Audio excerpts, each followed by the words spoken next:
All right, I'm being told that the internet stream is back on, so Representative Gann, you are recognized to continue.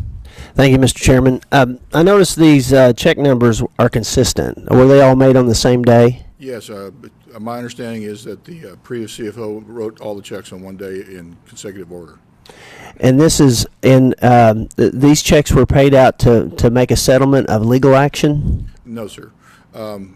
To give you the context, is after our state audit, and that was all presented to the Tourism Commission, the chief HR officer and I decided that we needed to take this information and make sure that all the staff that work in all 40 locations understood what was going on, and we wanted to clearly communicate that with them. So we set up a series of regional meetings in which we both went out, showed them a video presentation of imperative all the items in the audit, and to give them an idea of some of the many changes that we'd have to be doing. During one of these meetings, the chief HR officer was having a informal discussion with an employee at one of our facilities, and what he said to her raised her concerns that maybe there was an issue here with back payment not being done properly, or some issue that. When we got back to the office, we discussed it with Chief Counsel and Deputy Director, and I asked them to thoroughly research this, because this is not an area that I want to have any doubts or ifs about it. We want to make sure that all of our people who work get paid. We found that there was an issue with people working and not being paid correctly. It was thoroughly researched under state and federal guidelines and laws. This is what we calculated, is that these 3 employees had not been paid correctly. And also involved in that, there's a housing issue which came to our attention, which I thought was unfair to the employee also, and we included a stipend on the housing issue also. So that's where the original our original question was raised of what we should do with these findings, and what we decided is that we need to calculate all the payment we thought they were need, and then set a meeting, and like I said, is hopefully if the CFO could provide me with a physical check that we can go and settle this and make sure these people are paid for hours that they worked. So this was in settlement of back wages that they were owed. Yes, sir. Was there a reason why you didn't go through the regular payroll process and and distribute a payroll check, or is this a payroll check? This was, I think, technically a payroll check. And this is one of the areas that the CFO made the mistake in by drawing it off this account. If she'd have run it through the normal, then I think all of those things would have been addressed, and that's what our internal audit eventually found when it was looked at. What our goal was to make sure that these people, they didn't even know that this wasn't a factor in their lives. This wasn't a complaint. This was just something that we discovered, and we wanted to go and make sure they understood what the issue was, thoroughly be able to explain it to them and what their rights were, and then also offer them a settlement on that point to basically. Our payment went back over a 3-year period. So is this is the payroll account a separate account from all others? Is it like an Empress account where you put payroll in there and then? Payroll is separate. So at that time, were there not any monies in the payroll? Well, there's money in the payroll. I cannot answer the question why the CFO. This was to me a severe error in judgment to do this, and unfortunately, when the error was discovered, she had decided to leave the agency and was using up her time and was not available for us to discuss this with her during the internal audit that discovered this. We have no real reason why she drafted it off that account.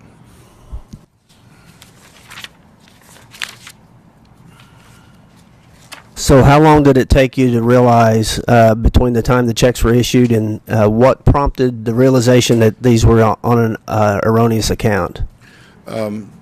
We settled I'm going to do this off of memory, but I believe we settled with the employees in November. Could have been late October, but November. We started with an internal auditor for first time in a decade as part of our state audit. He discovered this issue during an internal audit in February and brought it to my attention, and that's where we started working on resolving it. And we worked through OMES's Budget and Finance Office. They gave us direction. We made all the necessary corrections and satisfied them that the proper accounting had been done at that point. Okay, how many signatures are required for a payroll check? To authorize payroll, I know it takes 2 signatures. This particular check, I believe it takes two signatures on all of our agencies. I believe that's a standard operating process. Okay, and so her process would have been to prepare the payroll checks, and then she would sign off. Who else is on? Would she sign off, or who are the two signatories on this? It was her and her assistant, her deputy, who had signatory rights at that point. Okay, just between the two. So, okay. That has since been changed. There are now 5 signatory, of which both the deputy director and myself are on that card to also be signatories on all checks. And was that changed as a result of the internal audit bringing out a recommendation? Yes. Okay, corrective action plan then? Corrective action. And when we found there was only 2, we changed that, and there's 5 now that can work on that, and one of them has to be an executive. All right. Thank you very much, Mr. Dutton. I'll give the rest of my time to Representative Calvey. Representative Calvey will have 2 minutes.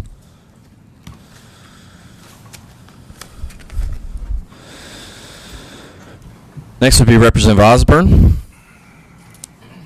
You are recognized for 10 minutes. Is this on? Am I? Do I need to push? Okay.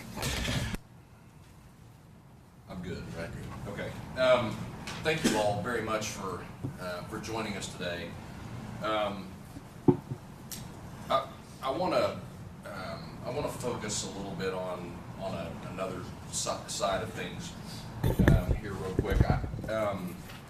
Before we jump into that, could each of you just give me a little bit of history on how long you've been with the department and what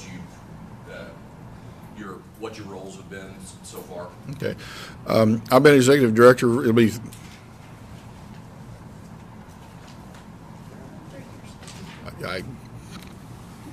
thanks for the prompting over there.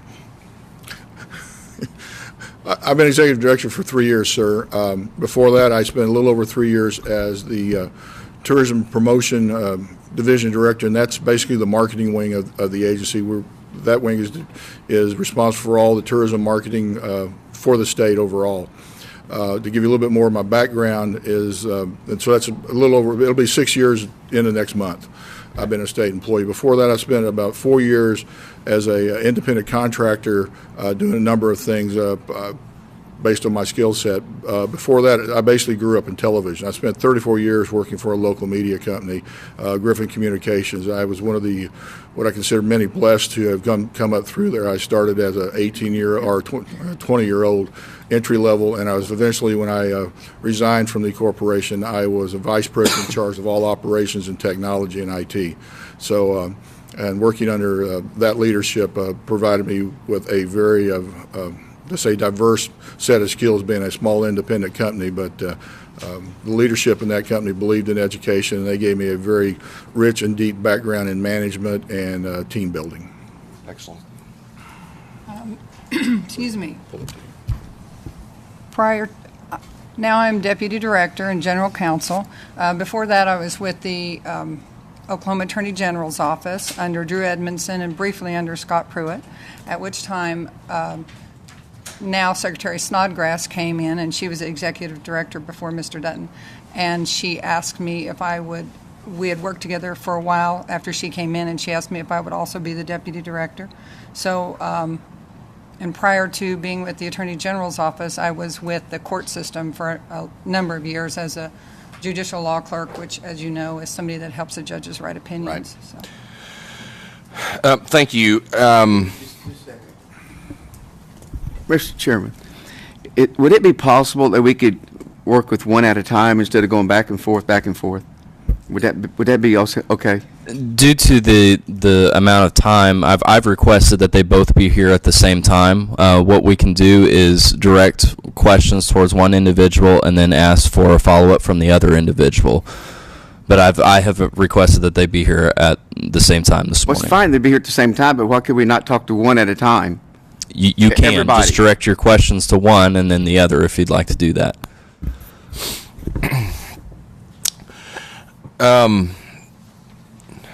There's been over the last few months, especially some focus, I guess, being put on state employees and their their freedom to report and and talk to someone about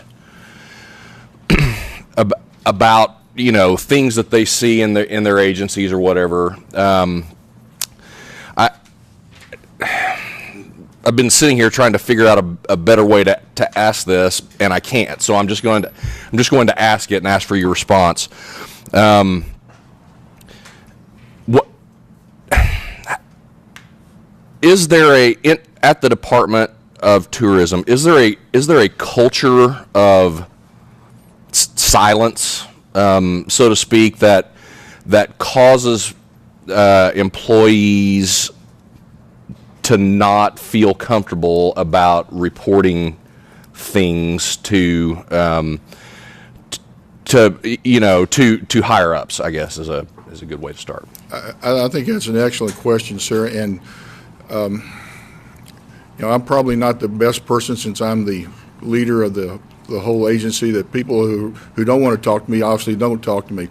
I think the way I would answer that is, there is a concern that I have, and I've expressed to my leadership, is that the rank and file staff, the people who are out doing the day-to-day work across 40 plus facilities, there is a huge concern, and I would almost say tension with these people, and it comes from a couple different areas. And I think the first area that I would bring up is that they are very concerned about the longevity of their jobs. And this comes from the issue, I think, which the whole state has struggled with, is as we've had budget reductions and areas like this, I am constantly asked, well, will the next budget reduction cause the closure of my particular facility? And I honestly do not have a good answer to them, because that is not some area that I spend a lot of time thinking about. I mean, it's very depressing to begin with, but there is a huge concern amongst the staff, is that if the next one happens,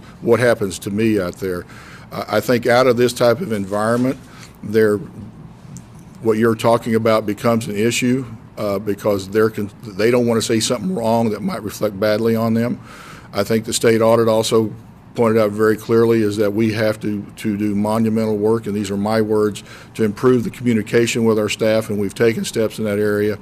But from my personal experience of working and trying to change a culture and to establish those communicates, even in a small group, it becomes extremely difficult, and you never know you have success until you actually have had that success. So where we're at on improving that, all I'm doing, I can tell you, is I am working on it. I would not deny that there is, boy, an English teacher just got mad at me. There are people out there that feel like that, and they are intimidated. I will tell you personally, one of the things I have struggled with my entire management career, which stretches nearly 40 years now, is that my physical size, I have been criticized my entire career. I am too intimidating to sit down across the table from. And I have tried everything out there, but it still just simply sits there. So to say that this culture exists, I would not deny that, but I can tell you honestly, we are trying every single day, every single week to improve communication and open that up. We've done a couple different things in that area. We have started an anonymous suggestion / complaint box. Anybody in the whole agency can send a complaint. It goes anonymously into a mailbox. It goes directly to my chief HR officer. This allows her to bring things to me on a level that we can look at and explore and try to find a solution to. I have also started what I call a executive director's newsletter, which goes out about every 6 to 8 weeks, which basically I try to put anything and everything, good news, bad news, and different news, whatever, in that newsletter, so that I can be communicating with them. And also a constant is that in that newsletter is the suggestion box. So we are aware of the issue of communication. We are working on it. But like I said, in my experience, I never know I have good communication until it actually occurs for me. So I don't know if that truly answers your question, but that would be my information for you. Any follow-up on that? I'd only like to say that when I speak to people in the field, a number of times it's because of legal reasons, and I always remind them that they have First Amendment rights, because I believe that, and it's true. And I also remind them that if there's anything unusual going on in their park that they even think is illegal, that they should report it to their law enforcement officer. There's a park ranger in almost every park. We work to make sure there is one, and that they should create a report and hand it to their local district attorney. So. And I could be getting the facts wrong on this, but I have heard that there was an auditor, an internal auditor who had been let go, and I think part of the narrative surrounding that was that he was let go because of what he was finding. Is there any truth to that? No, sir. We did have an internal auditor. The situation which you were talking about, he was requested to perform an audit at one of our state parks, which he had done while he was there. An issue with possible violation of people not being paid for their lunch hours brought up, when that would be a violation of the Fair Labor Standards Act. That was brought back to the agency. The auditor and took it to our chief HR officer. They both came to me in that meeting. They reviewed what their concerns were, what was possible in that particular facility. I asked the chief HR officer to take the lead to thoroughly investigate this under her human resources area. I asked the internal auditor to provide all information and help to the HR department along with general counsel to make sure that we were covering all the laws and issues on that. My basic practice with those, when I turn something over to the HR department, I basically get out of the way because I don't want to be of any influence to them, let them do their full investigation. It was during that investigation some other issues occurred with the internal auditor, and over those things he resigned from the agency at that point. There was no other issues other than his individual personnel issues that were involved in his separation from the agency. As part of all of this was fully discussed because in our internal audit charter, the internal auditor cannot be dismissed or separated without review and approval by the Tourism Commission. That was done. That was granted to me, and as we move forward, he was given a choice, and he chose to resign, and there wasn't a dismissal. I think I'm finished with my questions. I don't know how much time I have left, but I have 0 time left. All right. Well, then I won't give it to Thank you, anybody sir. else. Thank you, Representative Osborne. Representative Caldwell, as soon as you can figure out the microphone, you're recognized. I think we're good. Thank you. Thank you all both for being here. One of the issues that has come up in some of our previous conversations with other agencies has been a lack of external controls. And I was just wondering, can you describe what external controls that you're aware of, if any, that exist that would have either prohibited or would have identified some of the financial irregularities that we've already talked about today from occurring in the first place? Let me give you a bit of an overview then of what exactly the financial controls for the agency is. As y'all all know, a Tourism Commission oversees the agency completely. As part of their responsibility is that any purchases or contracts over $50,000 has to be approved by them during an open Tourism Commission. These are drafted up and presented to them as part of what we call our consent docket. This also includes all of our capital projects. So they have complete oversight over all my purchases and everything else that the agency basically approves and spends it at that point. In addition, we present them with an annual budget for their review of how we're going to be allocating all of our funding for the year, in which they also approve, and all this is part of public record. The additional step in this is following the governor's executive order is that any purchases over $10,000, the executive director in our agency has permission for expenditures up to 50, but with the executive order, there's a limit of 10,000. So anything over 10,000 that I'm either paying an invoice, a request that we were coming up with that does not exceed that $50,000 level, all of those are written up and presented to the cabinet secretary for her approval. So there's a multi-level issue that goes forward on that. as far as details like the clearing account checks and different things like that, when these issues come up, I bring them before the Tourism Commission so they're involved in, because these are very sensitive issues. They deal sometimes with actual contracts, sometimes they deal with real estate, a lot of times they deal with personnel. It is my course of habit and procedures to make sure that this stuff is brought forward to the Commission, either in a executive session, depending on the sensitivity, or in the open meeting, so that they are aware of it and they can provide their feedback and direction to me. Deputy Director, I want to make sure you know that you have an opportunity if you have anything to add or change or alter with that. Mr. Dutton's remarks about the consent docket being everything $50,000 and over. Actually, the CFO typically puts on those that are under $50,000. It's an extensive consent docket that we typically put on things that are much lower than that. So there's a great deal of oversight by the by the commission.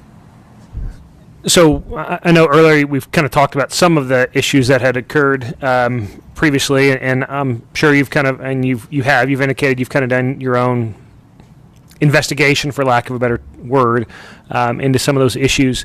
Can you tell us?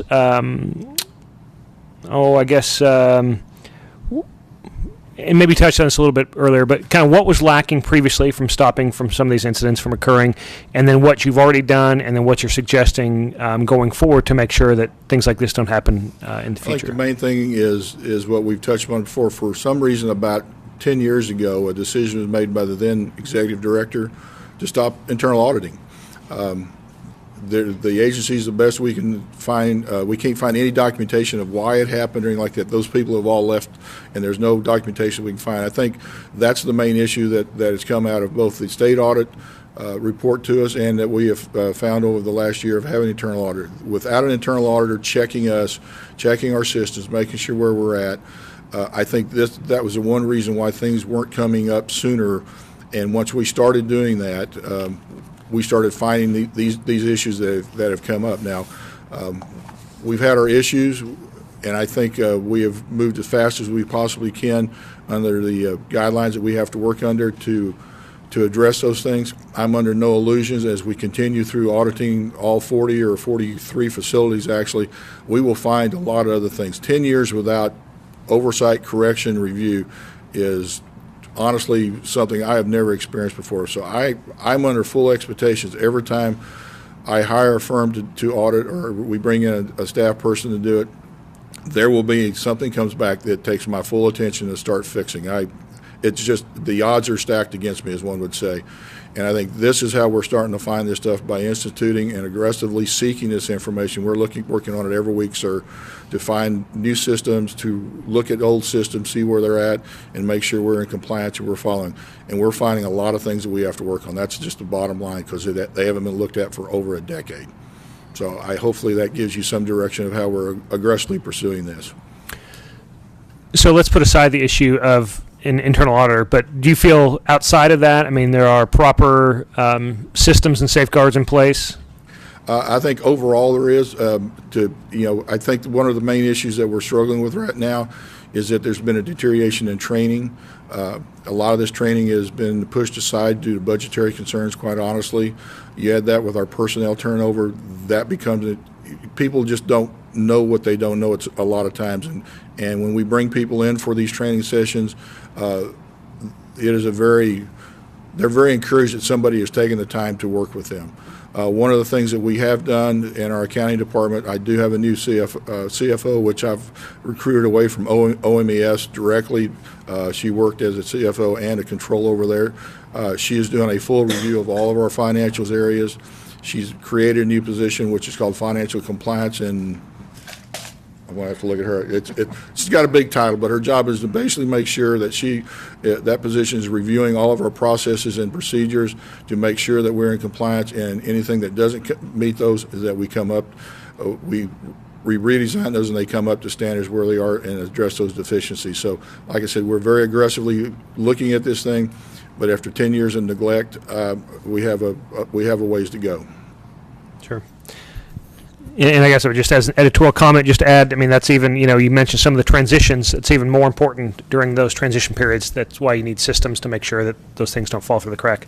In my last kind of question, Representative Osborne touched on the culture a little bit, and I'm sure you've seen the report, obviously.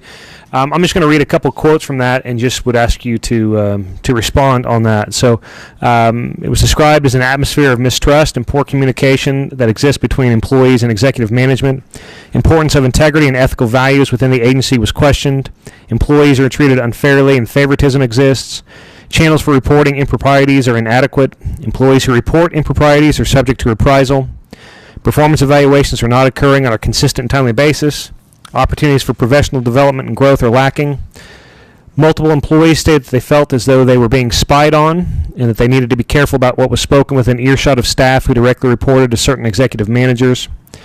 And employees do not believe that senior managers are approachable and that concerns will be heard in good faith. This view is reinforced by the fact that one senior manager's door is prominently decorated with a large sign that states, "Let's just assume I'm never wrong."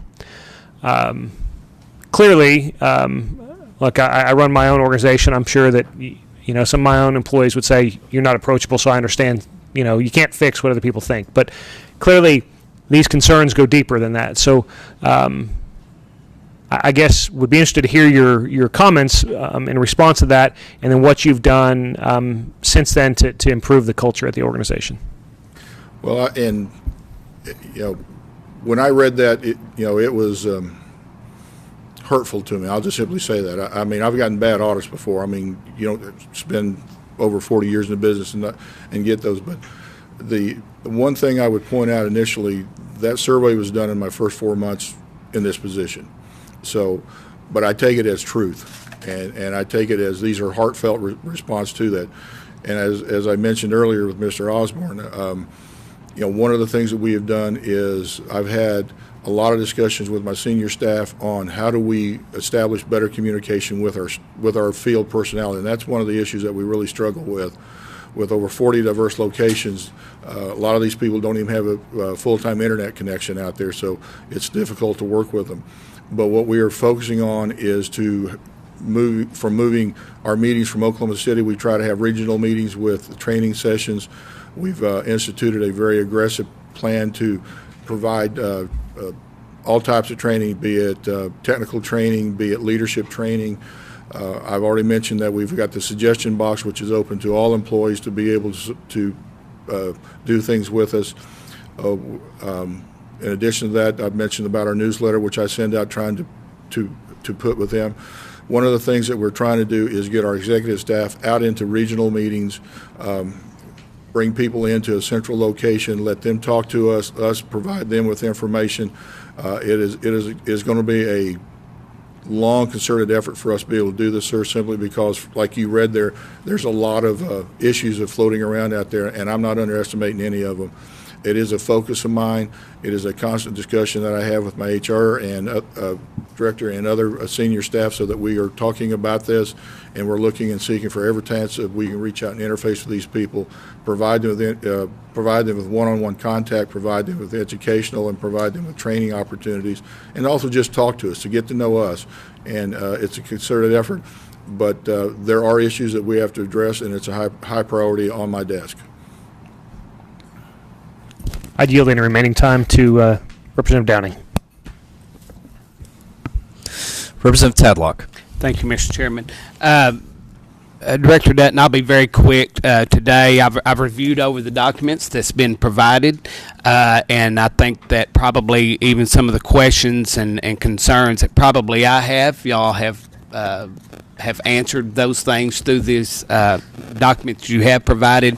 I understand that you haven't been there very long, and I know that y'all are making changes from what you've reported already to address some of those things, even with the auditing issues and just some different things there. So without wasting the committee's time, like I said, I appreciate y'all coming here today and providing us with this information. That's I'll just yield the rest of my time to the chair.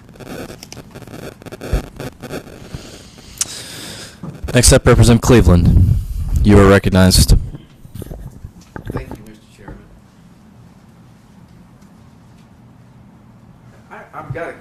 started seeing a chart that showed who's in charge. So you told me, or you said in a statement here that you was in charge. Yes, sir. You in charge or not? Yes, sir.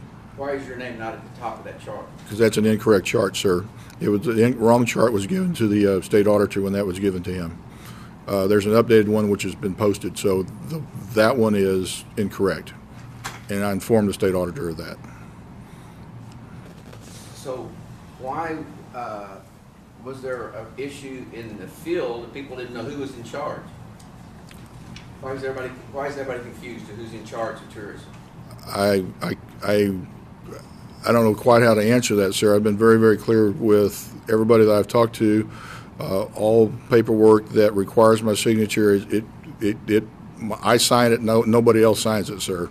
I mean, nothing goes out that takes the responsibility as executive director that doesn't have my signature to it. Now, early on, there might have been some confusion because I was at one time, like I said, the marketing director basically, and got moved over into this position and got promoted up with that blessing. But why there's confusion out there, I'm not saying that there's not, but why there is, I don't know if I can give you a solid answer on that, and quite honestly, sir, because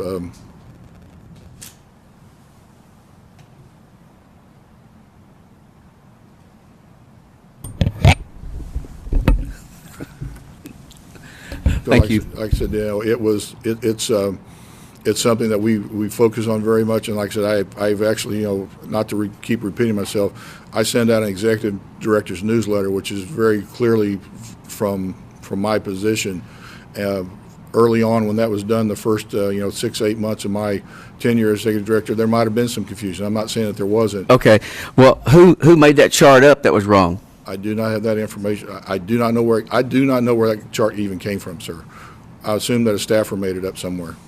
A staff for tourism? For tourism somewhere. So the staff for tourism was mistaken? Evidently, because I did not see it, nor did I approve that chart. You've been there 3 years, is that correct? As executive director, yes, sir. How many checks were written out of the clearing account? 3. 3 checks. 3 people. I think it was a total of 4 checks. 3 people were paid out of it. Okay, so 4 checks, not 3. I believe that's the accurate number, sir. After 3 years, when this happened, this is the first time you knew you couldn't write checks out of the clearing account? Yes, sir. Why did you not know before? I relied on my CFO, who was a long-tenured state employee in the finance area for those areas. She did not bring that information to my knowledge that was prohibited. I didn't even know she wrote them out of the clearing account until the internal audit. Okay, but the bottom line is you're in charge. You're the director. Yes, sir. It's not her fault. It's your fault. At the end of the day, the executive director is responsible for the agency. I do rely on my CFO for all financial and accounting issues and her expertise, and my assumption was that she was fulfilling the policies and guidelines of the state.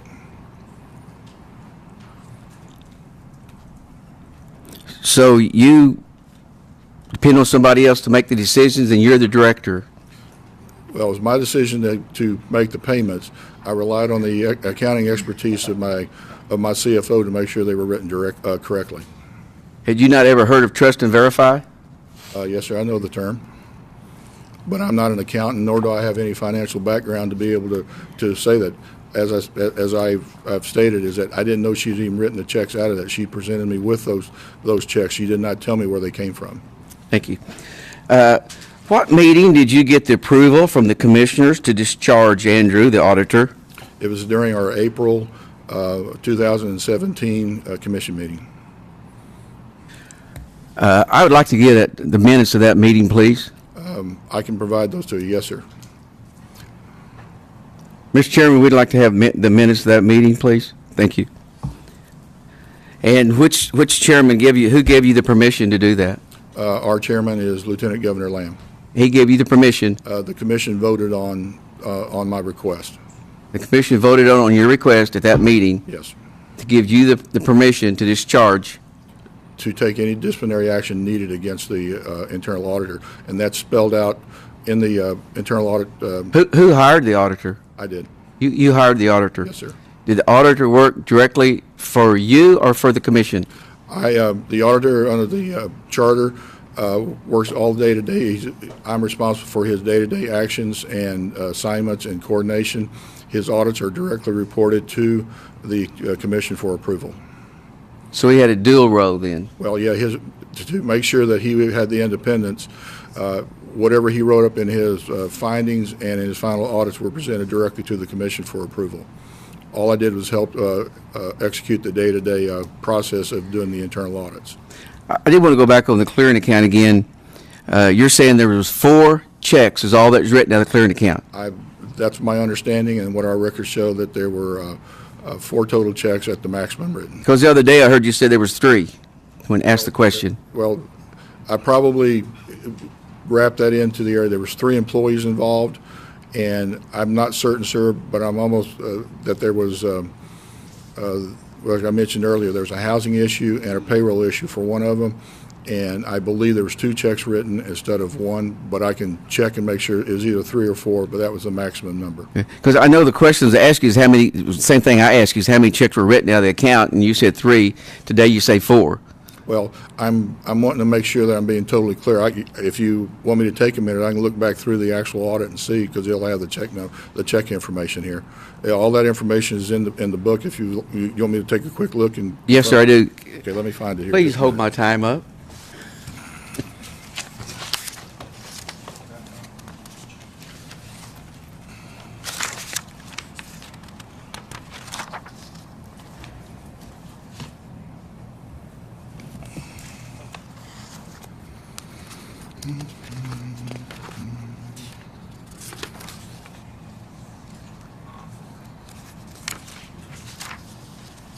I think, sir, in the audit finding, which is under section 9, What tab? number 9 tab,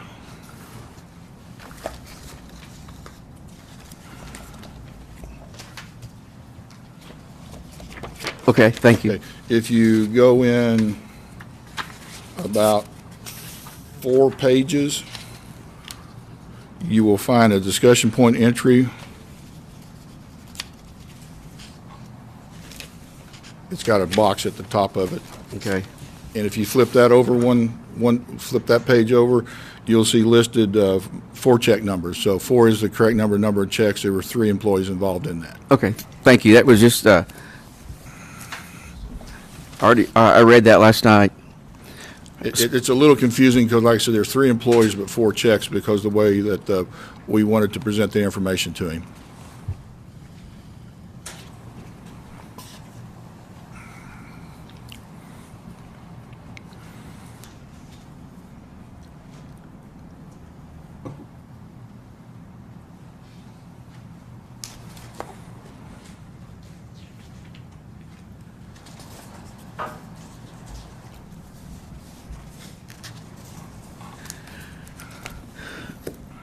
Department of Tourism has talked about closing parks several times in press releases. How can you talk about closing parks when you're talking about building a multi-million-dollar building? Sir, I'd like to correct something. I have never done a press release on closing a park, ever. The only information I've ever sent was at the request of the House of Representatives about how a 14.5% budget reduction would impact, how I would cover that $2.5 million. I have never issued a press release. We've responded to press inquiries, but I've never sent out a press release on any park closing. So no one from the park department has ever said that you're going to look at closing parks? The only reference that I have in the information is in the book, was at the request of the House of Representatives last year. They requested how a 14.5% budget reduction. I detail how I spent that out. That's $2.5 million would have to be covered. To reach that net number, there would have to, a significant number of parks would have to be addressed, along with our marketing magazine, which we've published for 60 years, and then we had we're in the process of also working with the City of Miami for them to take on the cost of operating one of our travel information centers. But that's been the only time that I've put together any documentation or sent any information about it. I have never done a press release.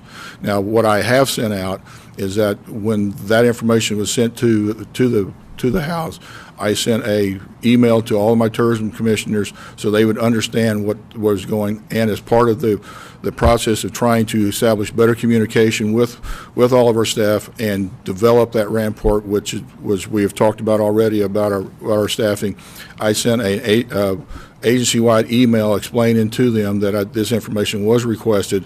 I clearly put in the subject line, this is a hypothetical exercise, because that's what was explained to me, and I detailed within the body of that email that I sent out to all my employees, this is a hypothetical. They just asked me for what would it take, and I sent out, that was the only information I But at provided. the same time you're doing that, you're talking about building a multi-million-dollar tourism new headquarters.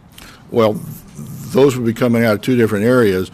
We have not done that. We've just explored the options to building our own building, because right now we're renting space which is half. How much money have you spent on the artwork and the architectural drawings for a new building? I think it's right around $80,000. Representative Cleveland, you have time for one more question. Excuse me, I thought I was going to give a little extra time. Was you just messing with me? No, I wasn't. We can come back Okay. to right. you for additional time if a member yields. Because I thought I was going to get it more, but it's fine, I'll come back.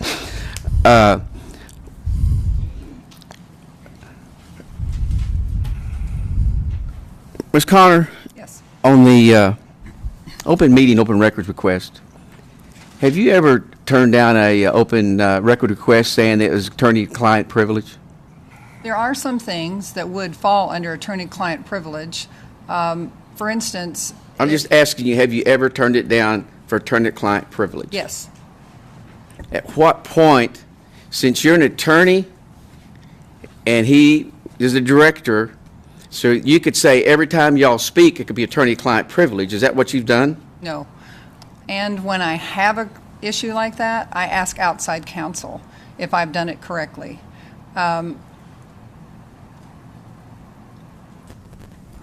Thank you, Representative Cleveland. Representative Kennedy, you're recognized. Thank you. Thank you, Mr. Chair.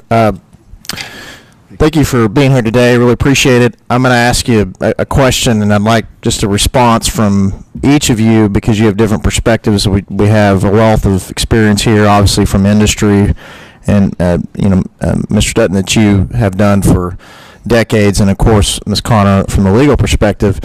And really the question deals with some of the questions regarding settlements when you're dealing with HR issues. Some of us here at the table understand legal issues when you're dealing with employment issues, but can you give us a perspective when people see you pay settlements, right? It's as if you're trying to hide something, and there's reasons for confidential agreements and things of that nature. So could you just, each of you, give your perspective as to not only working in the Department of Tourism, but just generally how the process works when you work through these issues and you ultimately end up in settlement, and why? Because if you don't know, we all should know that the cost of litigating these things, and you've mentioned that, can be much more excessive than the actual settlements themselves. So if each of you could give your perspective on that, I'd appreciate it.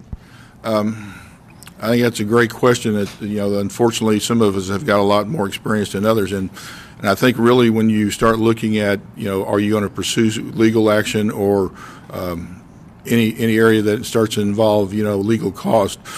First of all, you got to look, is there a business decision here to be made? Because we're spending taxpayers' money here, and I understand that. And to be the best stewards of taxpayers' money that we can be, there has to be something put into the equation. Is it going to cost more for me to defend my decision versus is there a way to maybe come to a settlement and basically make sure that we're not spending monies on principle as opposed to good business issues. And I think that's one of the things that is always involved in these discussions. And I think that becomes one of the first things you look at is that you do an evaluation of, what do you projected legal costs are, and is there a potential for doing a settlement that would be at or less than that amount. And that's one of the things that you look at. Now, there's also other issues, and I've been involved in them in many different times, is that if you reached a settlement, would that set a precedent or an agreement or some sort of guideline that could potentially, in a longer range view, create hardships or difficulties with your industry, with your agency, with your company, wherever it is. And sometimes those you have to defend no matter what the cost is, because if not, you could be put into a position where later you wouldn't have no expense, no options other than to spend more than even that cost would be. So it becomes in what I would describe sometimes a moving target, because you're having to evaluate each step of that situation independently, so that you make sure, once again, that you are, like I said, you're being good stewards of all the funds you've been given. The way that I was taught and the way that I grew up, and I had a couple of great mentors that talk personally here, is that you need to treat that money like your own money, and if you're going to spend it on that, is it an investment that you think is good, then you move forward. If it's not, don't do it. So that's one of the founding tenets of my training, to do that. But really, that's what we're looking at is where we invest in those funds. Is it a way to maximize and provide that guidance to and how we settle and how we don't settle, or how do we pursue as we go forward. And like I said, in my experience, every step of that whole process has to be reevaluated each time you take it. So hopefully that gives you some idea of how we go about it. It's from a very business-oriented type of angle, and that's where my training comes from, sir. Thank you. And Ms. Connor, for your answer, a couple other things I'd like for you to touch on in your answer. One of which is why we have confidential settlement agreements. And then the second piece is, it mentions in here the cost of litigation. Give us some idea of what that cost actually is to take a case all the way through the process. You work with outside counsel, I'm sure, and so what's the hourly rate? And talk about how, if you proceed forward with some of these cases, that they sometimes can exceed 2-3 timefold what the settlements are. So if you could add that to your answer, I'd appreciate it. Thank you. Many of these cases, in fact, I think all of them involve classified employees, and the employees union has been very vigorous about defending these. Sometimes it's more advantageous to the taxpayer to settle these, as Mr. Dutton said. I want to try to answer your questions, but I'm just a little bit nervous, so if I don't, please remind me what you've asked me. In one case, we have OPEA versus employees that parks were transferred to other entities, cities nearby, and the employees were given a job in a nearby park, and they were given exactly the same job, exactly the same pay, and they agreed to take the positions, and then went to the employees union and began a lawsuit. Unfortunately, there is a statute that says that the agencies get to say where people work, so it's a very important legal precedent that we must go on with this case, or it might affect all agencies. In other cases, it's simply one employee. For instance, I had a law enforcement employee that was off ill, but it was found that he was working, he had got a CLEAT commission to work for another entity. So this agency, tourism, terminated him. MPC doesn't have a lot of resources, so it takes a great deal of time to get through the MPC system, and the employees union, as I said, is very vigorous about defending. So sometimes it's just too expensive to continue to defend these cases that don't involve a precedent. So try to figure out how much that is, and I want you to understand that we use the Attorney General's office as often as we can. Sometimes the statute, Title 74, 20I, states that you must use the Attorney General's office unless they say they don't have enough people, or they don't have the expertise, or whatever reason they have. And then we sometimes go to outside counsel, and we have we did use in this OPA case, the Attorney General for a long time. There was some staff turnover, and we finally hired outside very good law firm that handles employment law. So have I answered your question? Yeah, just specifically, and I appreciate your answer, and I'm not trying to make you nervous, by the way. It's confidentiality. Right. The confidentiality piece. If a lot of times what I see happening, it's like the McDonald's coffee case. We get out there and they talk about how much money someone gets on X case, and we also get into privacy issues. So, from my perspective as a practicing attorney, we have those confidentiality agreements to protect some of those things, protect both sides, as well as protect the very cost of litigation. Just want you to talk about that.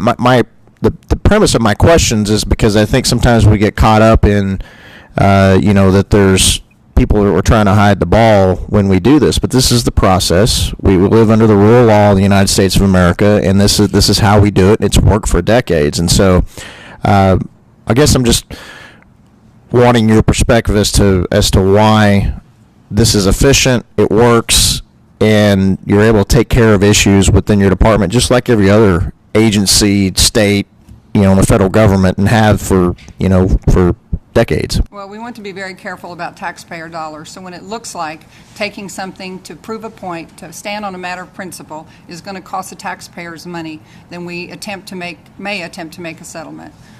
I will recommend that if that's the case. Sometimes the appointing authority may not agree with me because they feel unhappy about the situation and know that the agency is right. But it's just less expensive and less, as I said, taxpayer dollars spent to do it another way.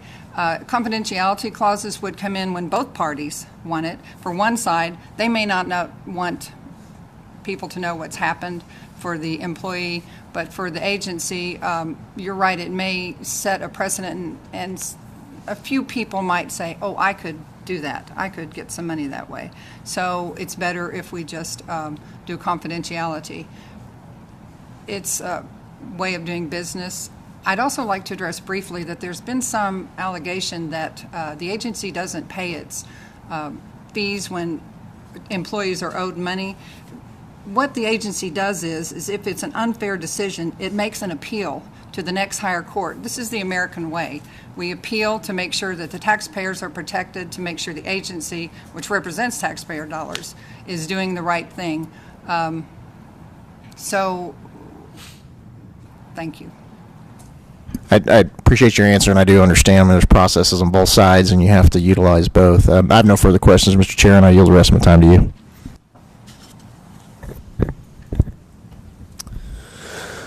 Representative Calvi, you are recognized. Thank you. There we go. Thank you, Mr. Chairman. So, first of all, for Mr. Detton, how many employee settlements have you had in the last 5 years? What did they cost? And how many outstanding employee cases do you have out there now? I made some notes of this. Give me just a minute, please, sir.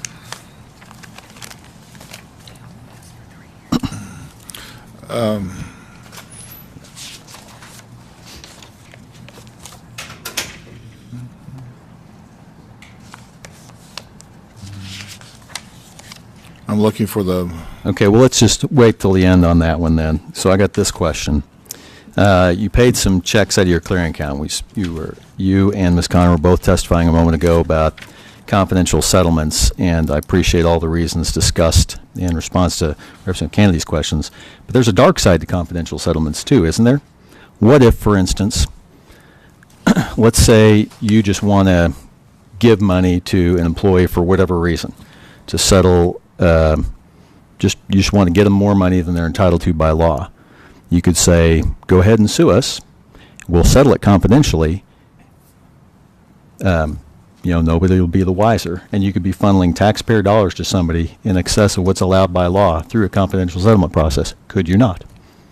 I'm not saying you did. I'm just saying it could be the case. I would think, the answer to that is that anything is possible. Anything's possible. Theoretical. Ms. Connor, would you agree with that as an attorney?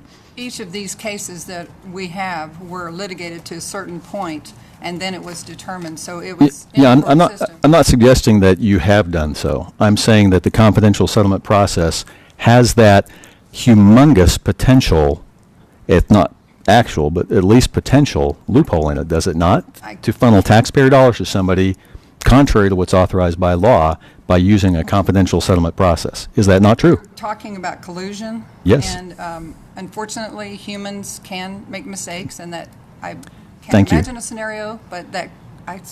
Oh, I can. There have been several litigated all the way up to the state Supreme Court and U.S. Supreme Court, I believe. That's criminal. When you, not necessarily.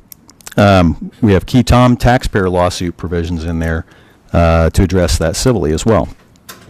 Now, if you have a confidential settlement process that is available, and you have an internal auditor who is not protected by the merit protection system, and you're not using the Attorney General, do you not see where that might lead observers not within your orbit in the agency to believe that, and by the way, you're also using a clearing account that is off the books, if you will. Do you not see why that may look suspicious?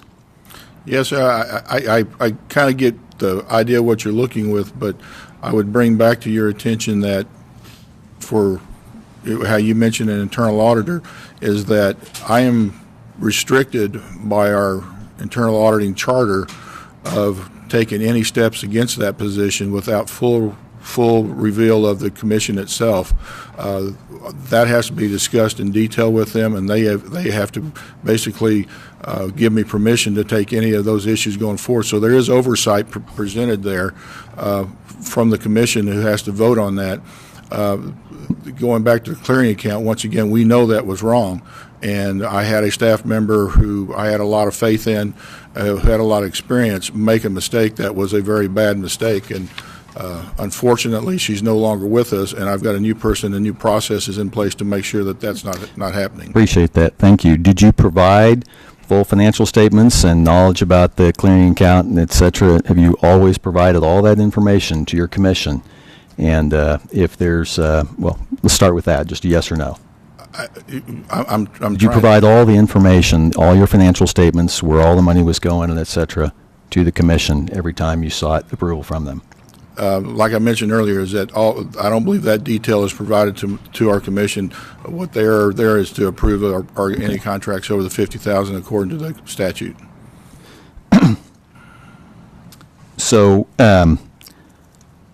you mentioned, I think both of you mentioned a little bit ago, that you want to be careful about taxpayer dollars and all that. Do you think you were being careful about taxpayer dollars when you spent $80,000 on plans or whatever it was you said for a new building when you didn't have the funding source available for that building yet? I do have the funding source. I have been the agency's been given a bonding to be able to do that. All we have to do is move through the process of approval on that. That is a separate funding stretch that is not included in our normal year-to-year funding of that bond.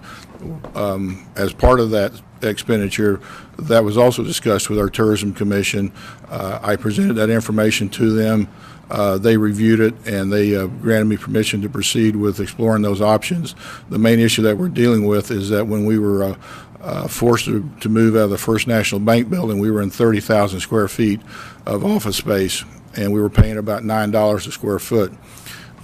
During that move, which we accomplished in under a week, we now are in about 15 to 16,000 square feet.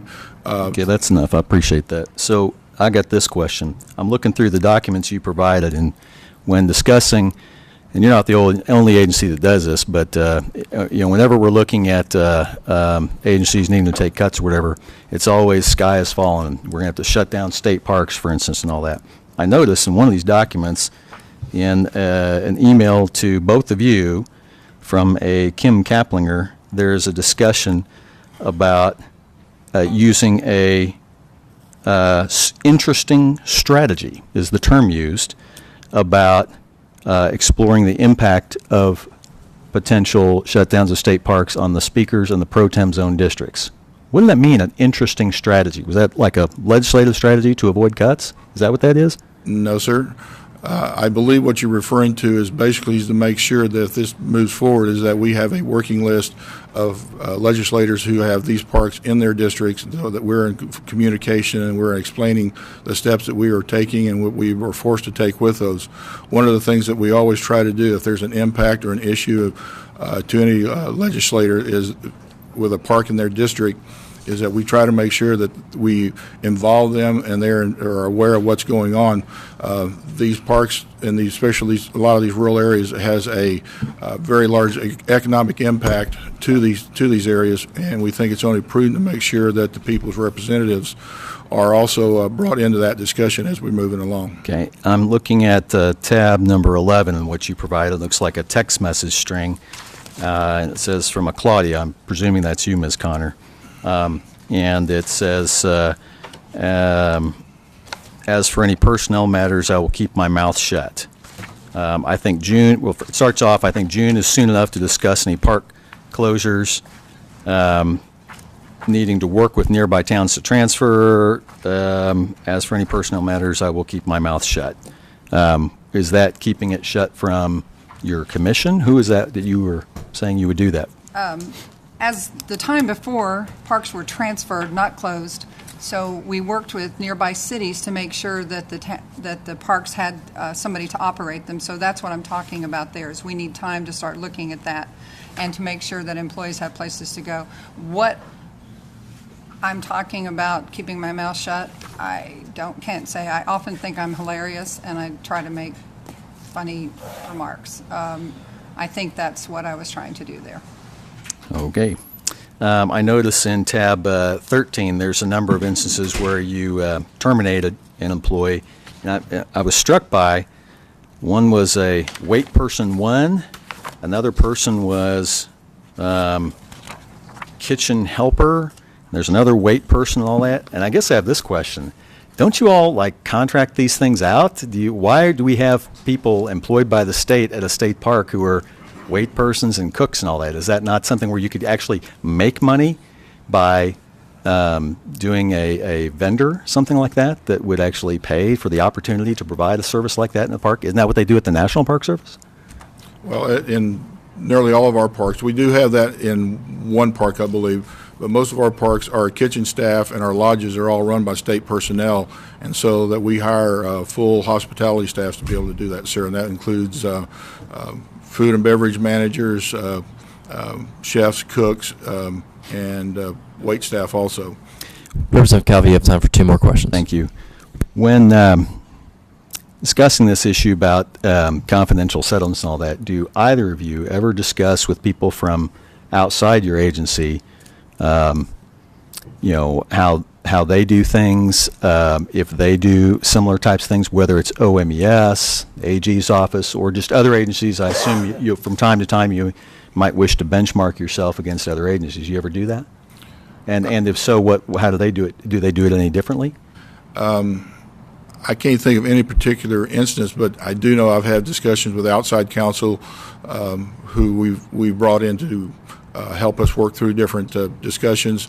That topic always seems to come up at some point in time in the discussion there.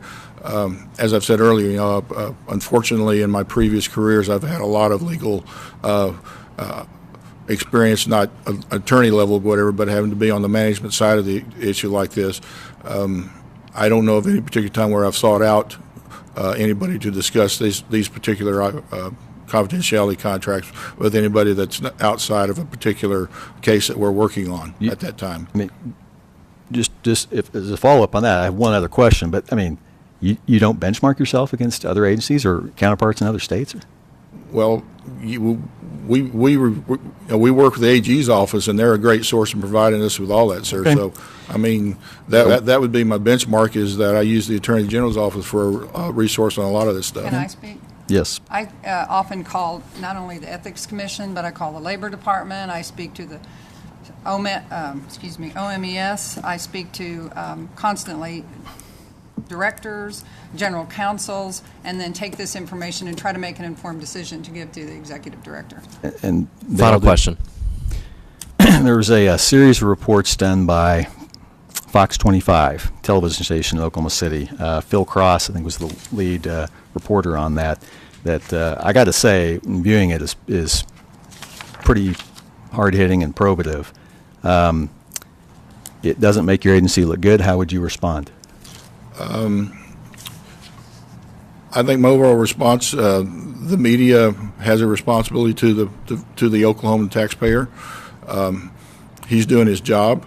I have no idea where he got his information. I honestly didn't even see the reports, sir. I've heard about them, but that is not something that is of interest to me for media. Having spent over 34 years inside the media business, I have a very keen understanding of how it works and what they're trying to do.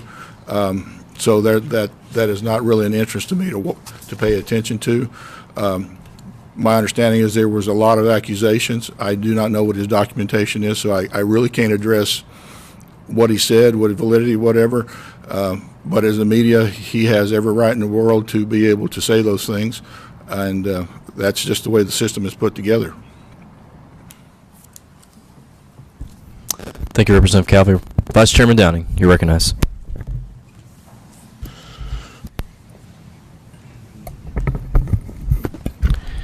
Thank you, Mr. Chairman.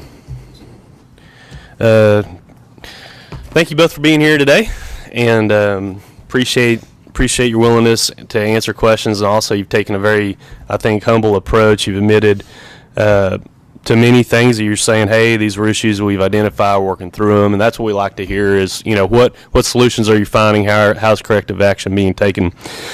So I want to follow up on a few things. One is the organizational chart that was talked about earlier, and I have the auditor's report, and this is the auditor's report from 2010 through 15.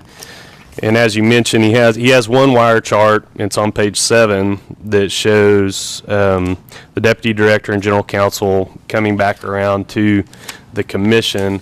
But then it shows like you said, the agency gave a corrected wire chart where the deputy director / general counsel is underneath the executive director. But then it has the auditor's remarks on here that essentially says that the perception is still that the deputy director has some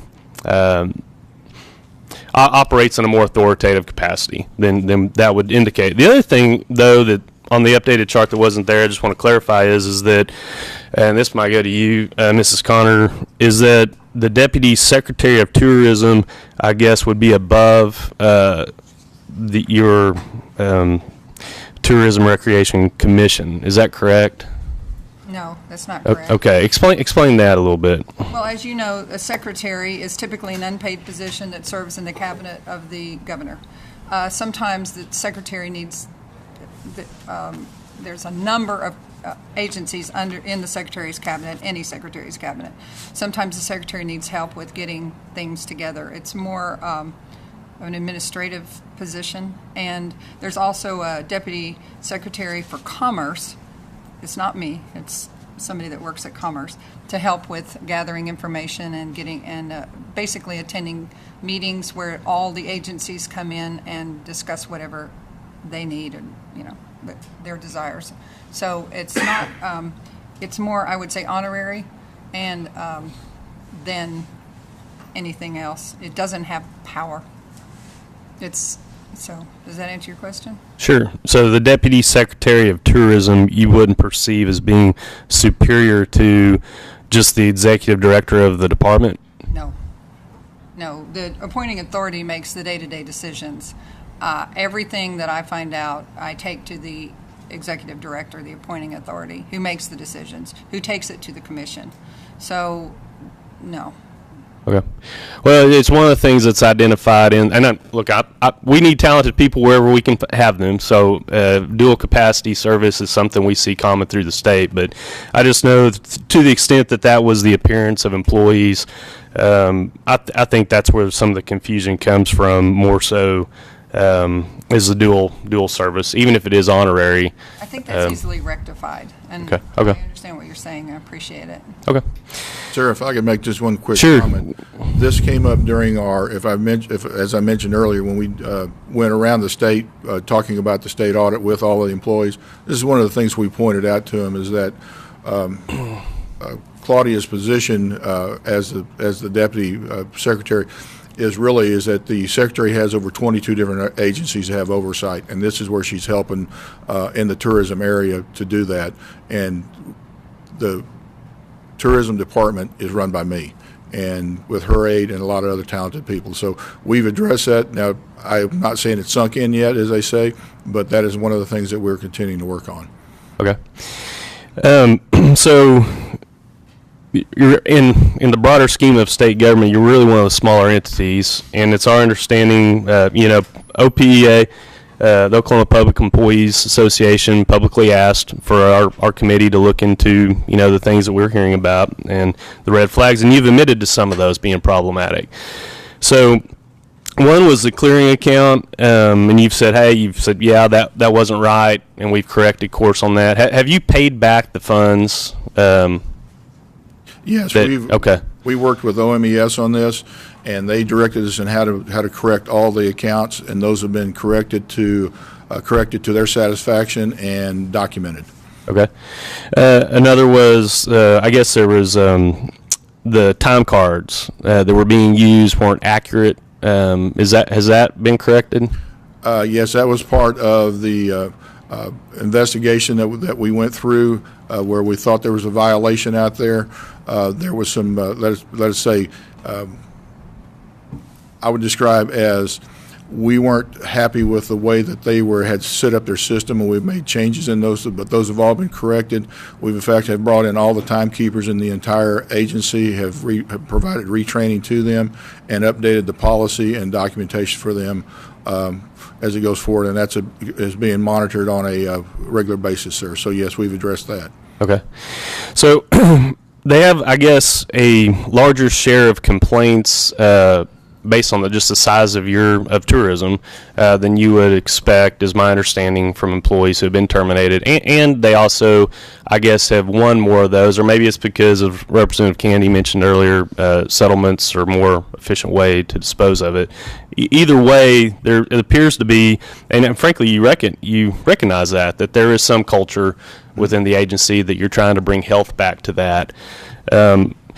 So I want to, just as the example person, the internal auditor, so you had the audit that was done, they recommended you need an internal auditor, you hire that person ends up being terminated later, and that raises a lot of flags.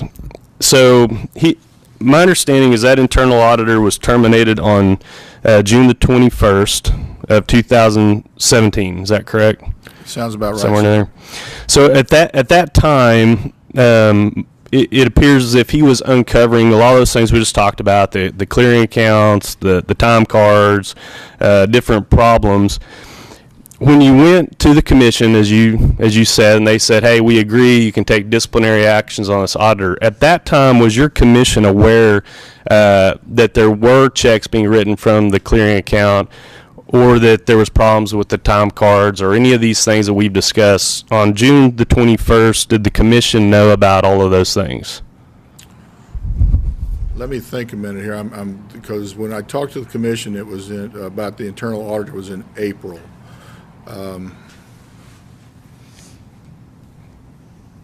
I don't believe the time cards had been started. That engagement had been started yet. The clearing account we had talked to him about because that was part of the personnel issues that I revealed to him when we discovered the original problem on that. The time card one, I think they happened. I think we had the commission meeting first, and then the time card came up because we'd requested the internal auditor to go to that park to start looking at it. I do know that the commission was updated at the next meeting, which was at the end of June, I believe.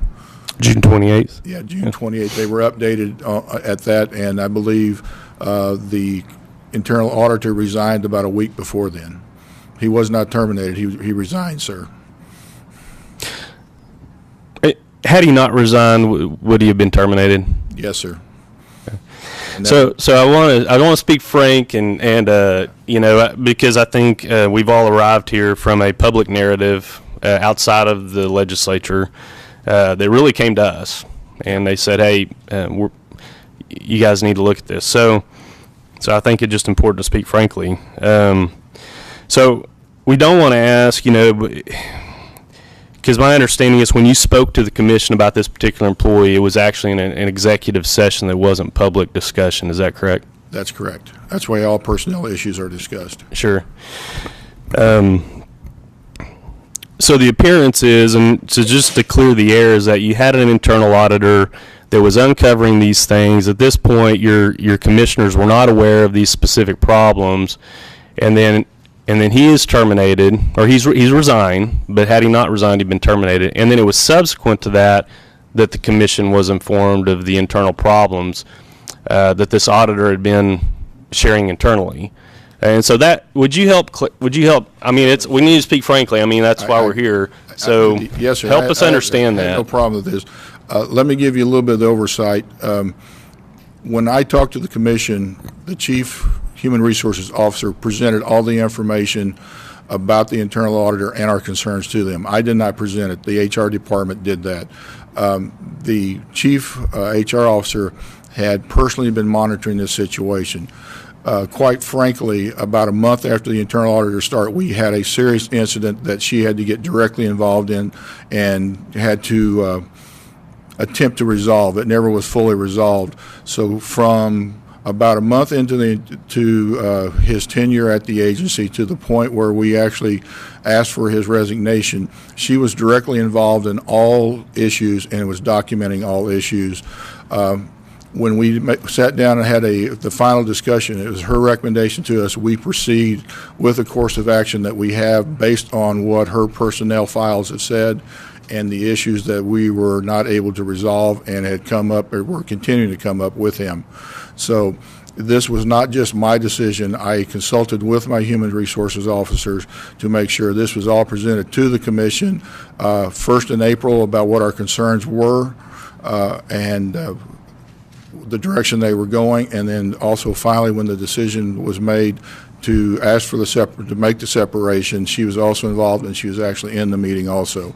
So this had nothing to do with his auditing performance or what he brought to us. In fact, everything that he has brought to us, we have investigated internally, and in fact, there's also been other investigation into the same thing, which I can address if you want to later. But these things were fully revealed with our HR and revealed to the commission in detail by my HR department. Sir, if I can add one additional thing to that, there's also been a lot of discussion about these time cards and a federal investigation. Let me just give you all the information on that. There was a federal investigation. We were in the middle of our internal investigation on the exact same thing. We were notified by the United States Department of Labor that they had gotten an anonymous tip of a potential violation. We paused our investigation, met with them, gave them all of our documentation. They fully investigated it. That started in, I want to say, probably August, where we started ours in June. They went through, they reported back to us in November that they had completed their investigation. Their research found that there was no reason for any penalties or fines to be levied against the agency. Their research over 2 years of time cards found that there were 6 people. These 6 people were owed a total of $744 of back pay. That has been paid and documented to the Department of Labor. They have closed all investigations with us. So that was the entire realm of any outside investigation. This hasn't been given to my commission yet because I haven't had a meeting. I will do that at the end of February. I will present them with the full documentation of what the federal investigation was. So that is the issues around which I've dealt with the time cards. Do you have anything to add, Mrs. Connor? Because these are personnel issues, it's very difficult to refute anything that might be said in the media. I can say that the Merit Protection Commission found that the internal auditor's whistleblower action was, they dismissed it, and that there may be, I know there's information that was given to that agency in the investigation that is quite startling, that cannot be discussed here. I'm out of time. I appreciate both of you, and I'm going to pass the baton to our chairman. Very good. Thank you. And once again, thank you both for being here. We appreciate your cooperation. If I could start kind of going back to the issue with the former internal auditor, and you confirmed that if he had not resigned from his position, he would have been terminated? Yes, sir. That was the options. Okay. And you mentioned that this decision was brought by HR to the board, or excuse me, the commission, in executive session, correct? Correct. Was there a vote taken? When we went, there was no vote taken during the executive session because that's not allowed. Once we came back into open meeting, there was a vote taken, I believe, it stated on the things discussed in the executive session. So there was a vote taken. Are you aware that the meetings of that minute show that no vote was taken outside of executive session? I am not certain that's correct, sir, because I have copied those minutes myself and have sent those out and reviewed them. So I'm pretty sure there was a vote taken after the executive session. So you're saying that there was a vote taken After the to... executive session on the items that were discussed within the executive session. Okay. And you also mentioned that this was a fairly long-term process that HR had been following Yes, with sir. this individual, and that it was very well documented. That from HR's standpoint, did you provide any of that information, any that you could, in the information that we requested to this committee? Those were Because all one of the questions was to provide all documentation regarding termination of an employee in the last 36 months. any notes that went into the personnel file that we eventually sent to MPC as part of that was considered part of his individual personnel jacket. So those would not be included because it would be part of his personnel jacket, sir. Ms. Connor, would you agree with that? I would agree with that. Okay. If I could go back to, I think it was Representative Caldwell that was talking about just the overall culture at the agency, and in the state auditor's report, August 2016, and Representative Caldwell read through the list of things that were included in there. One of the things that is included in the auditor's report is saying that up to 40% of employees at tourism, at that time, granted, but up to 40% of employees believed one of those improprieties. Can you tell this committee that the steps you have taken since receiving this audit have adequately addressed these concerns and adequately cut down on employee mistrust? I don't have any, what you would say, empirical data that would show that, sir. One of the things that we've been focusing on is trying to increase our one-on-one contact with them so that they get to know us and we get to know them. It has been my experience that, to change somebody's opinion of something is a very involved, multi-layered task, as one might be able to put it. I believe that we've made improvements to it. I have no empirical data to say that it's from 40 to 37 or pick you a number that's out there. I can tell you anecdotally, I have better relationships with a vast number of personnel by making trips out and visiting with them on their ground, what they're doing on their local sites now than what I had in those first 4 or 5 months when this information was taken. For them to get to know me and for me to get to know them and what their concerns are, not only personally but also professionally. We've been, once again, very aggressive, we believe, in trying to provide them with more information about how to do their jobs better, how to do their jobs easier, which is always a good step to go forward, and also looking for ways for them to develop personally so that if they have a desire to advance, those opportunities are there. We have limited issues like that because a lot of that takes outside training, and obviously we are watching our funding very, very closely, but we are looking for all those opportunities. We have brought in some outside consultants to help us in training periods and things like that. But I really don't have empirical data to say, well, I've cut it in half or I've cut it by 10% or whatever it is. I just know that this is a topic of constant discussion with my human resources and with my division heads of how do we make this better. And the main way is that for them to interact with me individually as much as possible right now. And you're right. It is important to make sure that employees feel that their senior managers are approachable and that concerns are going to be heard in good faith. Ms. Connor, one of the things that was provided to us was that over one senior manager's door there's a sign that says, "Let's just assume that I'm never wrong." That's mine. That's your sign. Yes. And it was given to me by a friend, and it's meant to be humorous. And the only person that comes directly from the internal auditor that resigned, because he put that in his whistleblower case, that sign made him feel intimidated. I've never heard anybody else. In fact, people in the parks don't spend a lot of time in the Sure. administrative offices. They wouldn't have seen that. Typically, they go to the warehouse to have meetings, or there's a place at the zoo they have meetings. So I don't think that's a widespread belief. I think that comes directly from the internal auditor. And that sign has been removed because if it scares one person, I don't want it to be up there. I took it as funny, and I think everybody else, many others did, but it's gone now. Sir, if I'm like, I gave that to her as a joke because every time I disagree with her, she says, you got to assume that I'm always right.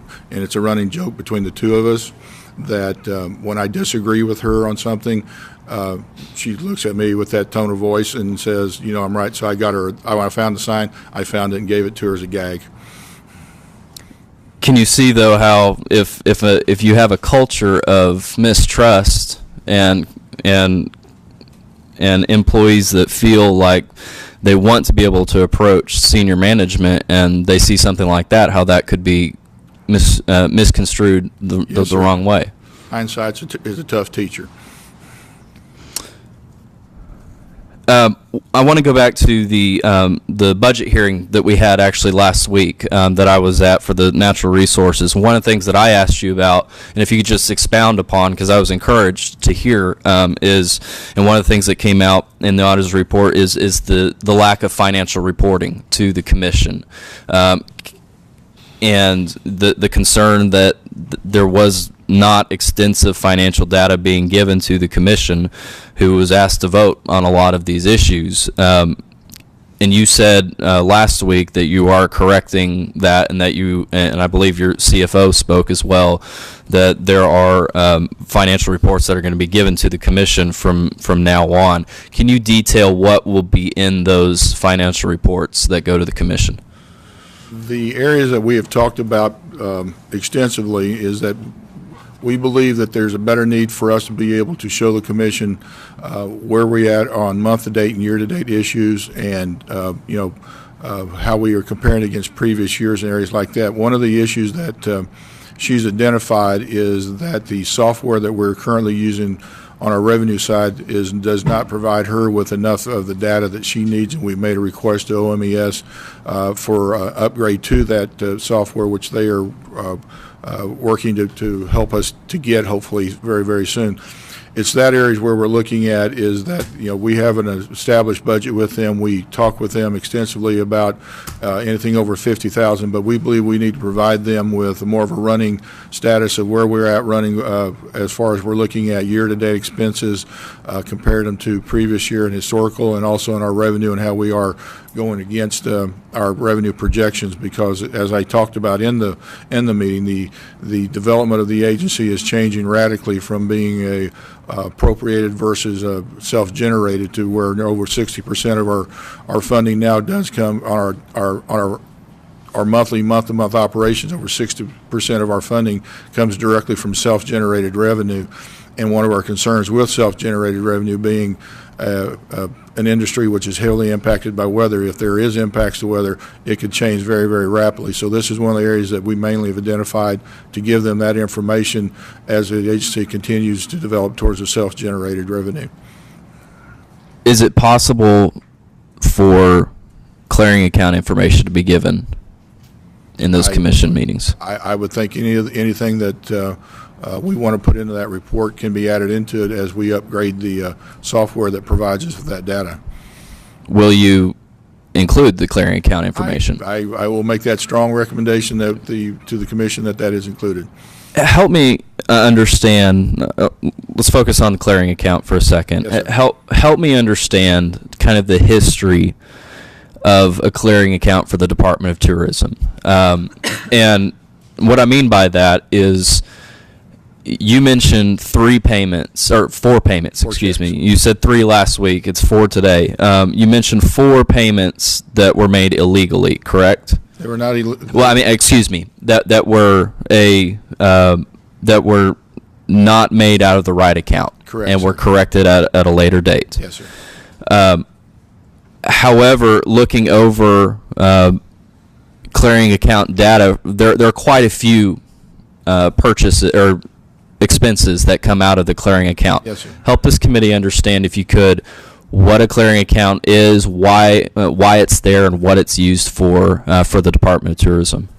I am probably not going to give you much in detail because of my overall knowledge of accounting. My understanding, the clearing account is a area where we're allowed to pay certain type of payments out of, and that is used to move money into the state treasury out of that also, I believe, is part of that. I'm not saying that I am accurate in all these. Where my real knowledge is, I know what can't be paid out of it now. I think it's more prudent than what can be paid out of it. Once again, sir, this is an area where I'm going to have to continue to learn more about.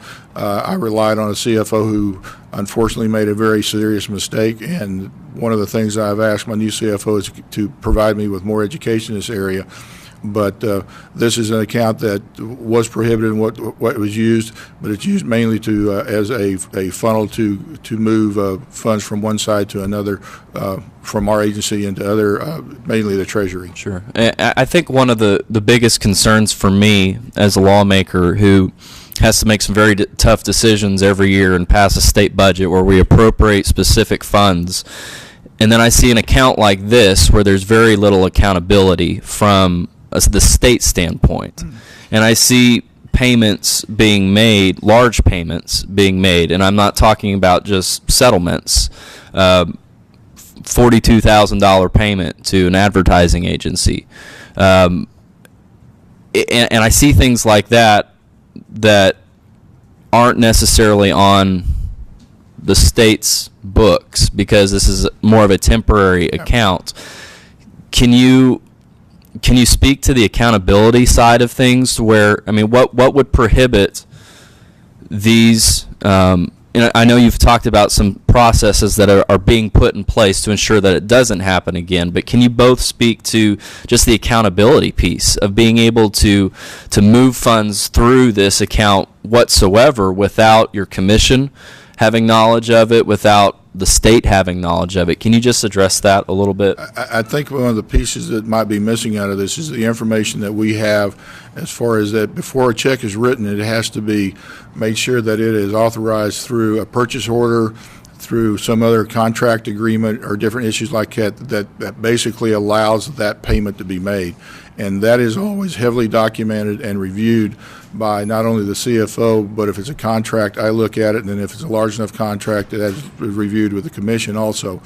Once all that paperwork is set up, and then once it is approved and executed, and then everything has to be basically reviewed or processed against that authorization paperwork before anything is paid.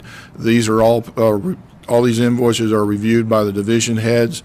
If they're large enough, and there are certain areas that I also review them, anything over $10,000 payment that is not already approved as part of a contract. If they're an individual, that comes back to me also and goes to the cabinet secretary. But there is a very detailed process behind those payments to make sure that they are part of a contract, part of somebody's approved that invoice as we go forward. As you mentioned, in the large payments into our advertising, that is a contractual, and there is a separate fund for that all that marketing issues are paid out of, and that is also tracked separately to make sure that it complies with that funding requirements. Okay. May I speak? Sure, absolutely. The commission knows about these payments. The only thing they may not know is what fund it came out of. So these payments are given on consent docket. Any partnership is taken in front of the commission. Reports are made to the commission sometimes, many times, as I stated earlier, that are under the $50,000.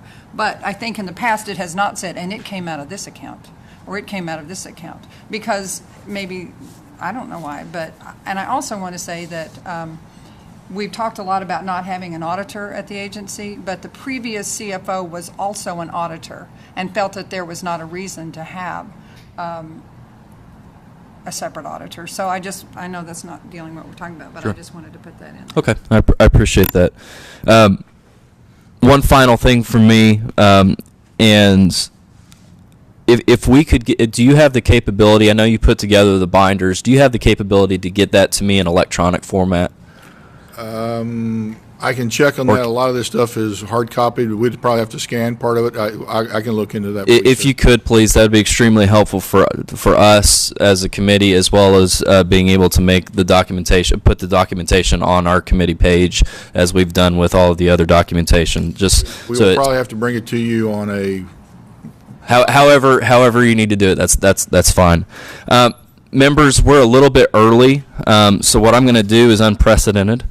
But I'm going to actually open it up for 5 minutes per member if you have additional questions that you would like to ask.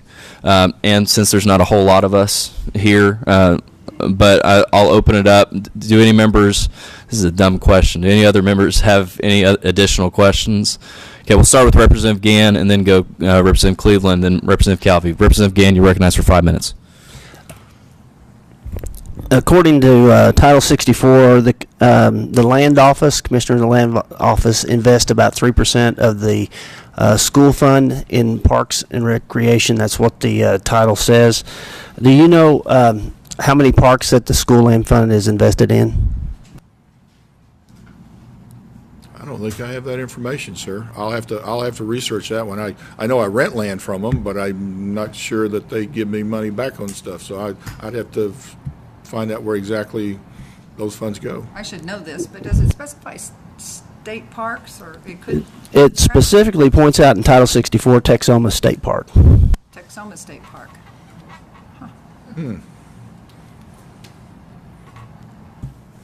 I'm going to have to go look that one up for you, sir. All right, thank you very much. That's all I have. Representative Cleveland, you're recognized for 5 minutes. Okay, we still on? On the open meeting, open record request, have either of you ever called members prior to a meeting and asking them, polling them about the meeting? No, sir. You've never done that? No, sir. That's against the law in my world, in any And I've world. given advice against it.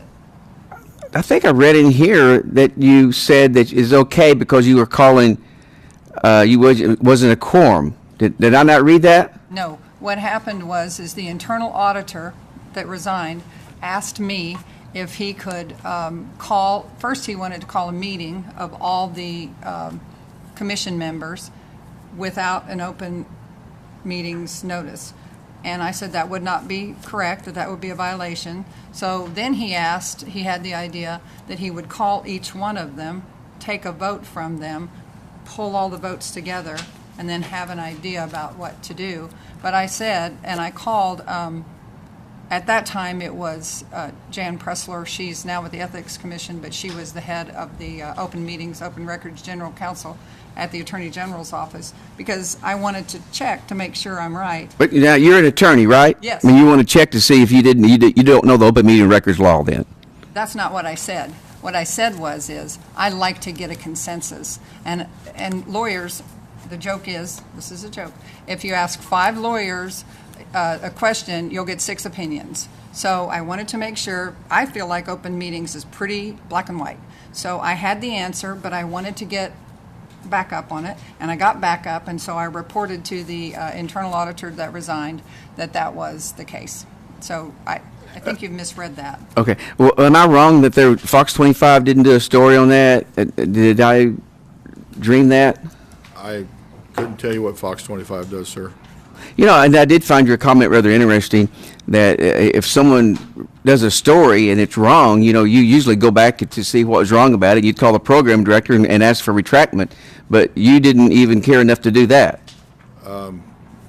Sir, it's been my experience when you start down that road, having been on the other side of it, it's a huge amount of time and energy, and they're not going to change it no matter what.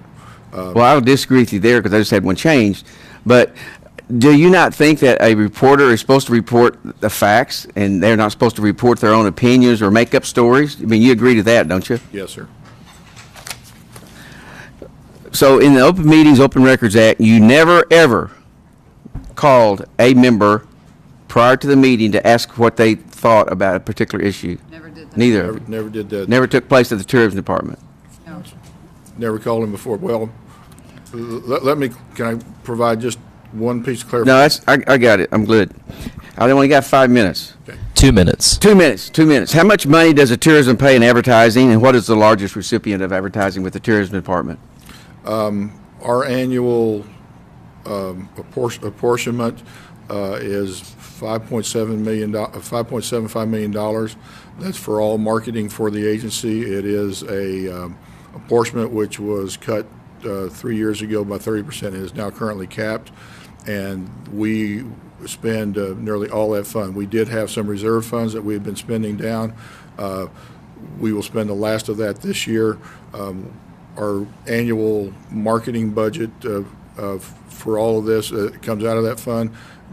Usually ran between $8 and $9 million pretending, but this coming year it will be under about 7.5. And who is it with? Our contract for marketing for the agency for tourism is VI Marketing and Branding. I noticed in the statute that it says that you guys will have an auditor, tourism will have an auditor. How long have you gone without an auditor? By our records, the best we can find is that it's been about 10 years since there's been an internal auditor. What I've stated earlier, I have no idea or record why they discontinued. We funded one for FY17 and had one hired and in place by the January 1st of that year. Well, if I can read you what the statute says if you're Please not do. familiar with Does it. Is it the one that discusses how, oh, I have it here, I think, that the state auditor is to do an audit every year, and that if there's an internal auditor, that they should, let me see. I thought I had a copy of it here, but I always have to look. Section 74, the internal auditors of the department shall conduct internal audits of the department facilities and programs pursuant to provision of Section 228 of Title 74. The audits required by this section shall be completed on or before December 31st of each year. That's what you guys are supposed to be following, and you're not. You said Title 74, but you didn't say the statute number. 2240. Yeah. Right. It says, state auditor and inspector or designated agent of the state auditor and inspector shall perform an independent audit.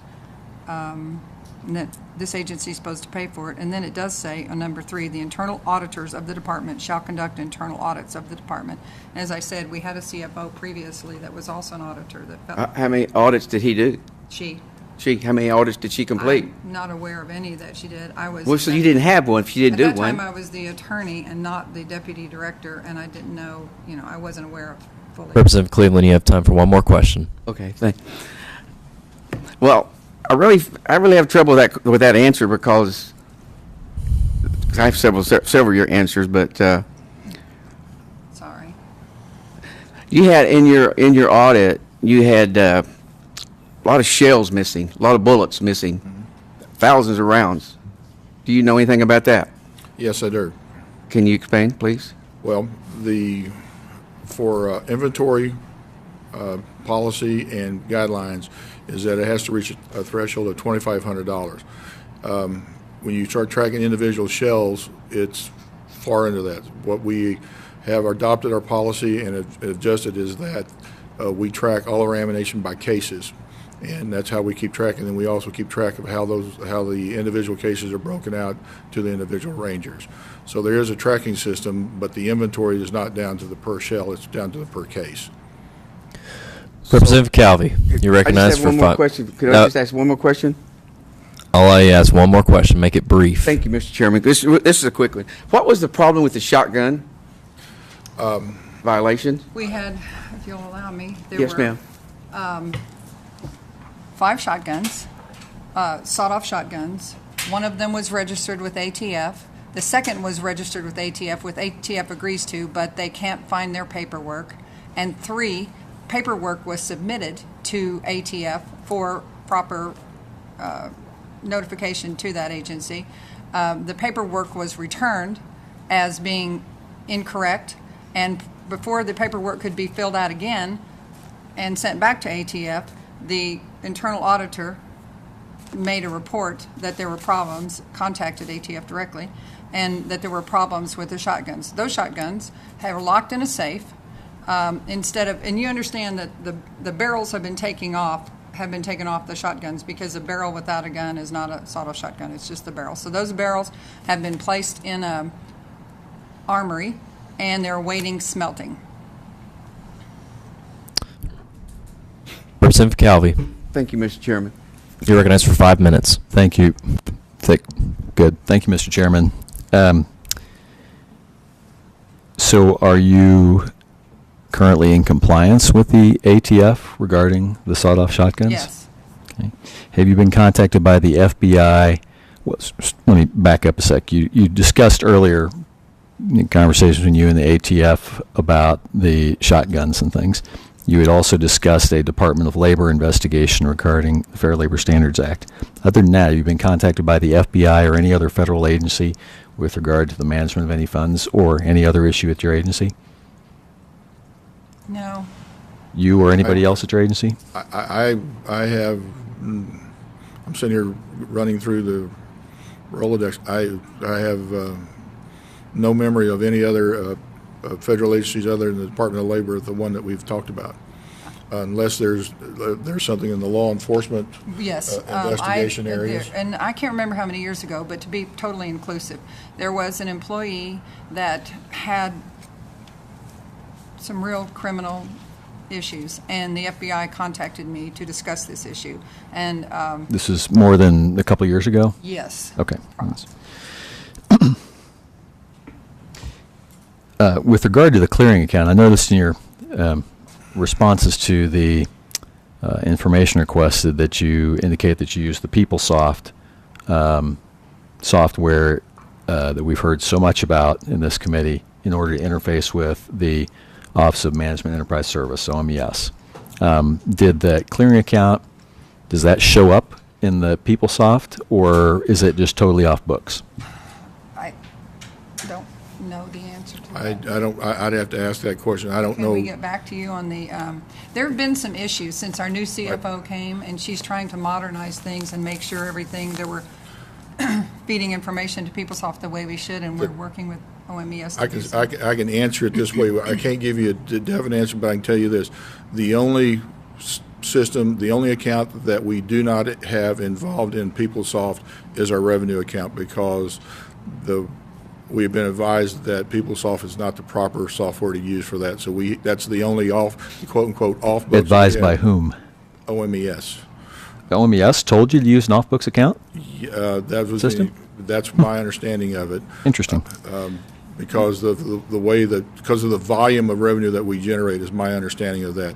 Everything else is inside of PeopleSoft, so that is the book of records. So based on that knowledge I have, then I would say that the clearing account is inside that. I just don't have personal technical knowledge to say 100%, sir. Okay. In response to some of the information requested, when asked by legislative staff and such to, various scenarios, if such a cut were taken, all that, you talked about closing state parks. But I know that in the past, many times it's not that the park was closed, it was merely turned over to a different jurisdiction, a local city or a county. Correct. In order to do that. I remember there was a city park in Stillwell, I think, right, that used to be a state park that, that was great when the Speaker of the House was from that county, et cetera, at that time. But would it be more accurate to say when, you're going to close a state park, wouldn't it be more accurate to say that you would look for, you alluded to it earlier, in response to this, rather than if the sky is falling, we're going to let this thing, rot and, plow the earth with salt or something like that. Wouldn't it be better to be, complete and say we would look at turning over management of a particular park to a local jurisdiction rather than saying, well, we're just going to close the state park? Wouldn't that be more accurate? That's exactly what I was trying to say in that email, that I'm talking about working with other entities to do so, and that's what we did last time. What happened with the Lake Texoma? There's this, park, fairly large one several years ago. There was some development that was supposed to come in, some bond issues and stuff like that. Is what's being done with that property? Is it being sold? Is it being leased to anybody? Are there vendors going in? Or is it just literally sitting there? I'm told, the golf course is getting overrun with four-wheelers and stuff like that. Is it not being put to, is that state asset not being used for anything right now, not being leased or anything? No, there is still a Lake Texoma State Park that we maintain and run and operate. The agreement that was made a number of years ago, and this is what I have read through the documents because I've had to deal with it recently, is a large portion of the old park, the old configuration of the park, let's put it that way, went through the process of conversion and was actually sold to a private developer. Since then, that private developer has not moved forward with the plans that they had presented to all the organizations at that point. We still have a state park there. We still maintain it. We still run it. Recently, we have worked through a number of issues that combined the private developer, CLO, and the Chickasaw Nation to be able to, for the nation to secure some of that land through the efforts of CLO and with our I guess what you'd say cooperation and helping them work through some litigation issues that were still out there. And that land was sold to the Chickasaw Nation for their future development. My understanding is they're working through their federal issues of how they want to use that land. As far as the other property that was bought by the private developer, we have no updated information on what their current plans are. Final question, Representative Calvi. Thank you.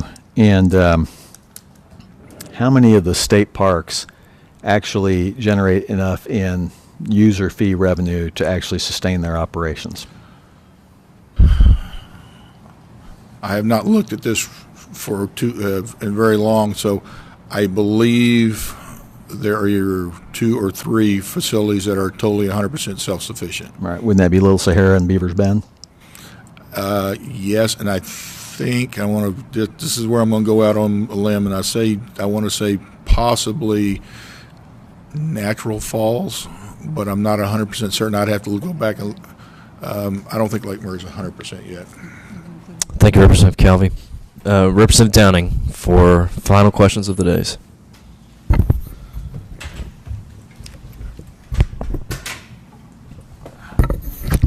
Thank you, Mr. Chairman. So I just want to make sure that we've hit everything that's been kind of in the public and that's been brought to our attention, and we hit most of those earlier.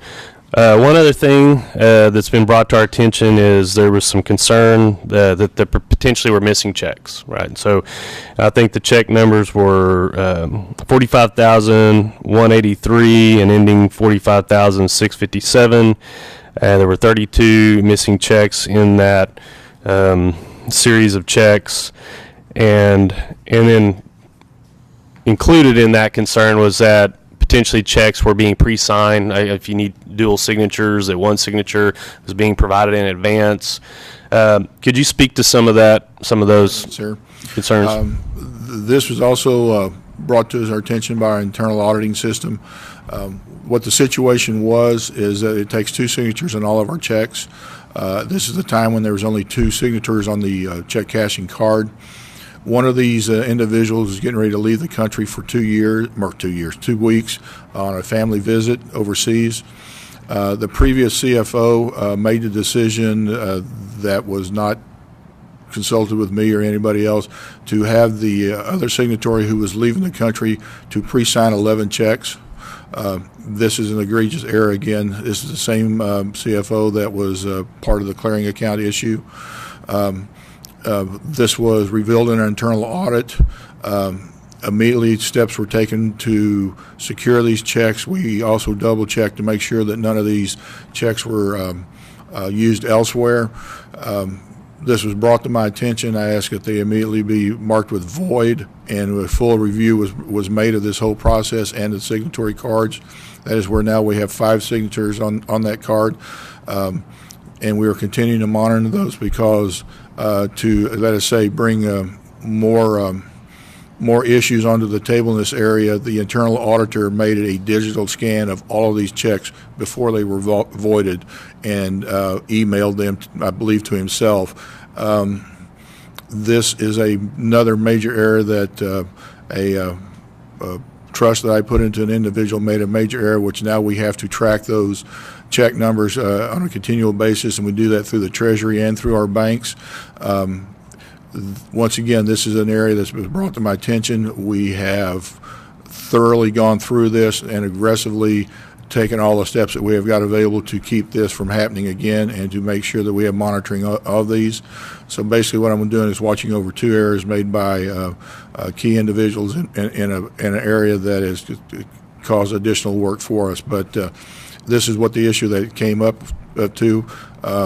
The CFO made a mistake, a very bad mistake. It was compounded by my internal auditor. Thank you for the explanation. So essentially, a CFO, the same CFO that was inappropriately writing checks out of a clearing account was the same CFO that was asking for checks to be pre-signed.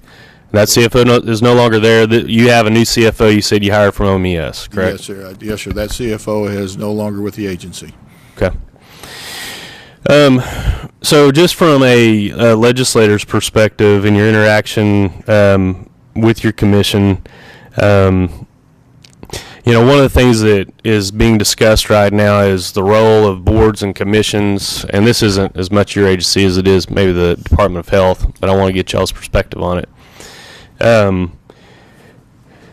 you feel like as a director that you have sufficient oversight to pay attention to how the agency is running?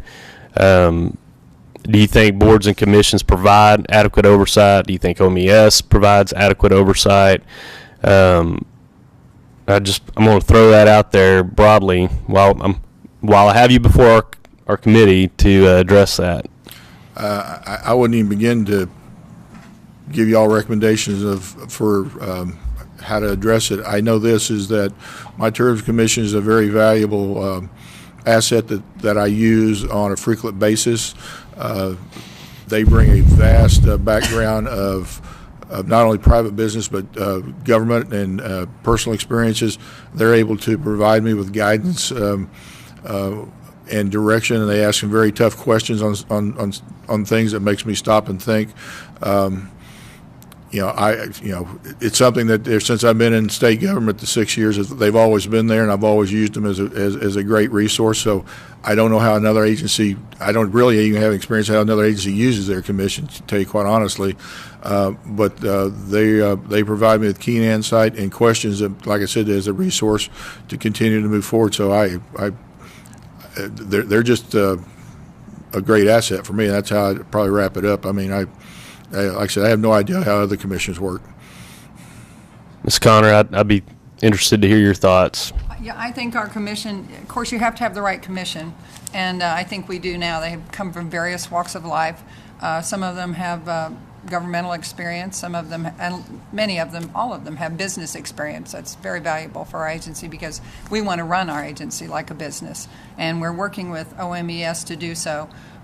When you asked about OMES, they've got a lot of divisions, so I'm not exactly sure what division you're talking about. But if you're talking about the financial division, our new CFO Right. is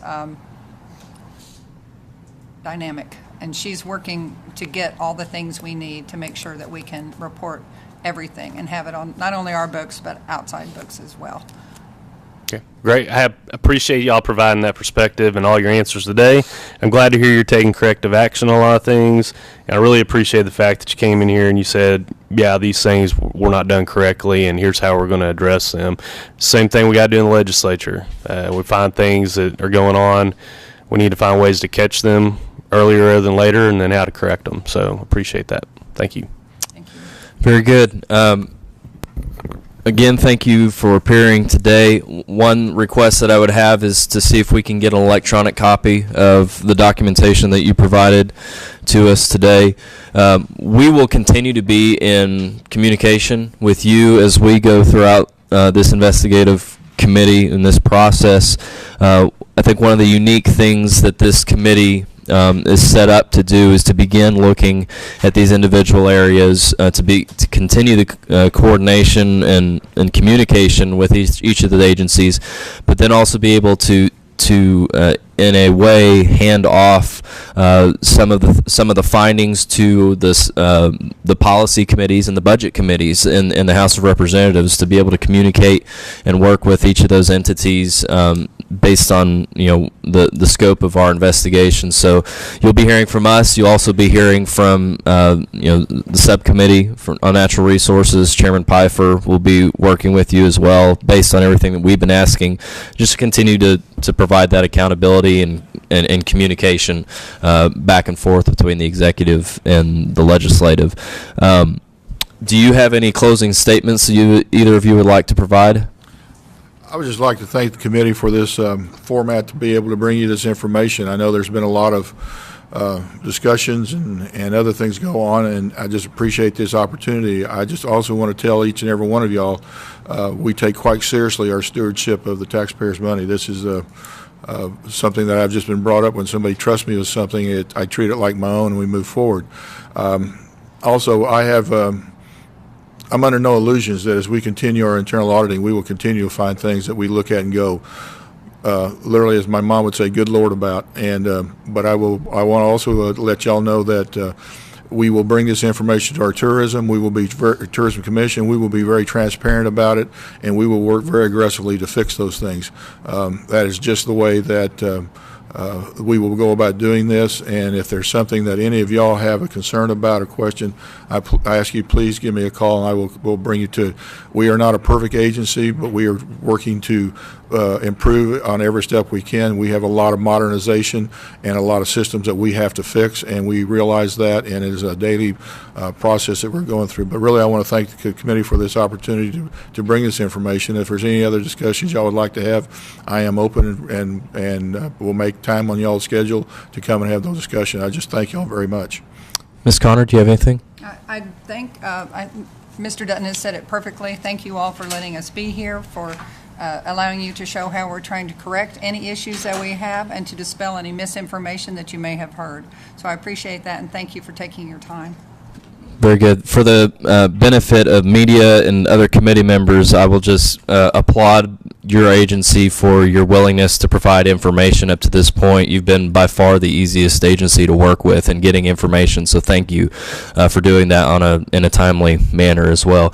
Members of the committee, I do not have our next hearing scheduled. As I've told a lot of you, we're working with OMES, and OMES IT division will be next before the committee, but we'll be working on trying to set up with the chief information officer. He had some scheduling conflicts this week, so I will let you know as soon as we get that scheduled. Seeing no further business before the committee, you are dismissed, and we are adjourned.